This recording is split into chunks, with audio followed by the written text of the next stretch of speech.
Ikvienam ir nācies atbildēt uz jautājumu, par ko tu kļūsi, kad beigsi skolu. Tas ir mēģinājums noskaidrot, vai jaunā skolēna galvā jau dzimst idejas par savu nākotnes profesiju, ar kuru vajadzētu saistīt tālāko izglītību. Tomēr mūsdienu modernajā pasaulē kļūst aizvien grūtāk definēt konkrētas profesijas. Nīderlandes zemnieks vairs nebrien dubļainus laukus, bet sēž pie datoru un vada GPS sistēmām un automātiku aprīkotu tehniku. Ārstam, protams, jāzina, kā rīkoties ar šļirci un skalpeli, taču arī viņa darbā ienākušas sarežģītas un nopietnas mašīnas. Nebūtu pareizi domāt par profesijām tādā ierastā vecāku un vecvecāku garā. Kā tas bija toreiz, tā būs arī turpmāk. Tā nebūs.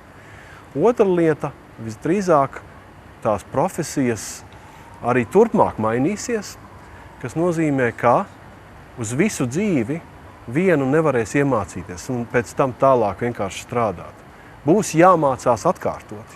Būs atkal no jauna iespējams jāiet augstskolā kā studentam un jāmācās no jauna zināšanas, kas vispār vēl nebija 15-20 gadu atpakaļ.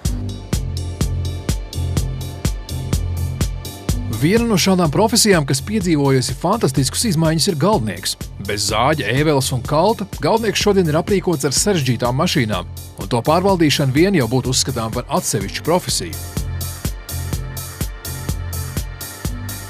Tas tirgus un tā dzīve prasa ļoti strauji nodalīties, ja tu gribi savu produktu pārdot, nodalīties no amatniecības.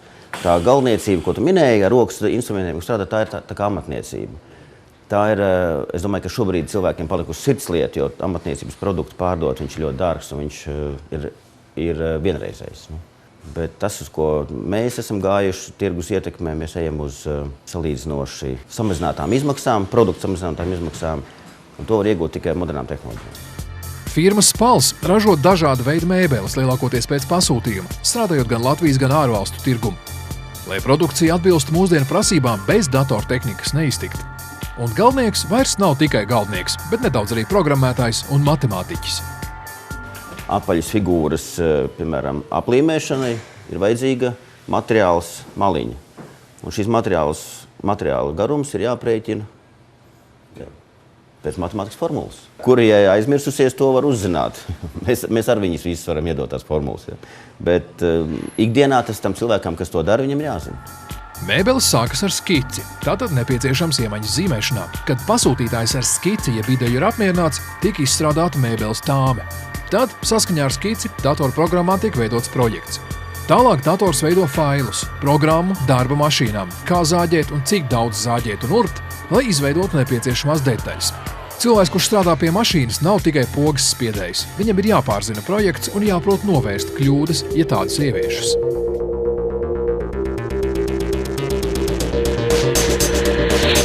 Vēl viens ļoti komplicēts piemērs ir viena no retajām automobiļu ražošanas kompānijām Latvijā OSC, kas jau ilgus gadus ražo pasaulē pazīstamās rallija automašīnas Oscar. Tas ir pašu izdomātas, izlolotas un uzbūvētas no pirmās līdz pēdējai detaļai. Automašīnas nosaukums radies no saīsinājuma Ogres servisa centrs, apvienojot to ar angļu valodas vārdu car.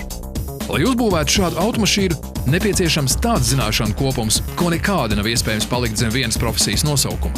Te ir matemātika, materiālu zinātne, inženierzinātnes, elektroniķa un programmētāja iemaņas un daudz kas cits. Kas ikdienā šodien sēž pie galda, ja, un es bez tā sīnus nekādu nevaru iztikt, ir elementāras matemātikas lietas ļoti labi jāpārvalda, paši par sevi saprotams. Un, protams, ka klāt jāpiemācās ir specifiskās lietas, kas ir ļoti plašs spektrs. Sākot no tā, kas ir metāls vai kas ir kāds cits plasmasas materiāls, kā viņu apstrādāt, cik viņš ir izturīgs, kā viņu kopā visu salikt, vai metināt vai salīmēt. Un paralēli tam nāk klāt vēl visas elektronikas lietas, kas to visu komandē. Mašīna ir ļoti sarežģīta konstrukcija. To būvējot jāņem vērā ne tikai drošība, izturība, bet arī braucēju komforts. Turklāt pēdējos gados šajā jomā ienāk aizvien jaunas tehnoloģijas. Es to tiešām jau ļoti ilgi daru un esmu gājis cauri visiem šiem cikliem vai šiem attīstības fāzēm. Un 30 gadus taisa automašīnas, ja, un tad zināšanas, tehnika ir mainījušās ļoti.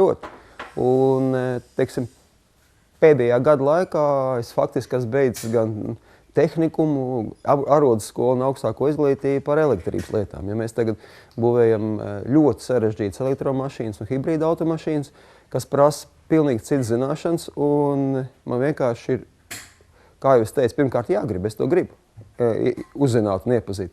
Otrkārt, man tas ir mehāniski jādara, mehāniski. Man jāsameklē, kur es to varu dabūt, vai tas man ir internets, vai tā jānopērk grāmatu un jāatsūta pa pastu, ja, un jāizlasa tā kā zināšanas visu laiku, katrā tajā ciklā, jebkurā, ir jāņem klāt, jo tehnoloģijas attīstās tik ātri, ka tas, ko taisīja pirms 5 gadiem, man viņš pilnīgi nav derīgs šodien.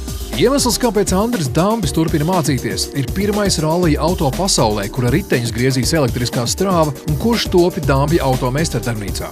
Tūkstneša rallija apstākļos šāds auto spējas nobraukt 150 km, taču galvenais – elektriskais motors spēj sasniegt pilnu jaudu daudz ātrāk nekā degvielas motors, tāpēc ekstrēmās situācijās šāds auto būs citiem priekšā.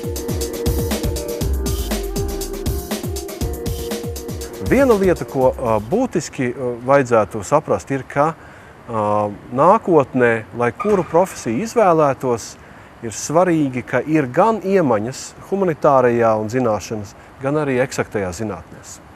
Tāda īpaša specializācija laikam nav pareiza, jo, ja tās zināšanas tā diezgan ātri noveco, tad, ja specializējas vienā jomā, tā pēkšņi ir izrādīties vienkārši atmirusi. Tā valodu zināšana nav tikai latviešu valodas zināšana vai vienas svešvalodas zināšanas. Tomēr mēs runājam par vairāku svešvalodas zināšanas, kuras noderēs ne tikai tulkam, bet visdrīzāk arī ekonomistam, juristam, ārstam, kareivim, militāristam, pasaules vietās dažādās jābūt, inženierim. Pasaules bizness ir globāls un visdrīzāk dzīves laikā nāksies dažādās vietās būt. Tā kā vairāku valodu zināšana ir ļoti būtisks tāds, faktors, kas nodrošina labu karjeru. Minētie piemēri rāda, ka neviens konkurētspējīgs produkts mūsdienās netop strādājot vienatnē. Viss tiek darīts komandā. Kā tad, kad mācās skolā, būtiski mācīties, sadarboties ar citiem, pat tādiem, kuri tev nepatīk. Pat tādi, kurus tu neizvēlētos par savu soles biedru, vai pat tādus, pie kurus dzimšandienu tu neiet. Jo tas būs darba raksturs, strādāt ar ļoti dažādiem cilvēkiem.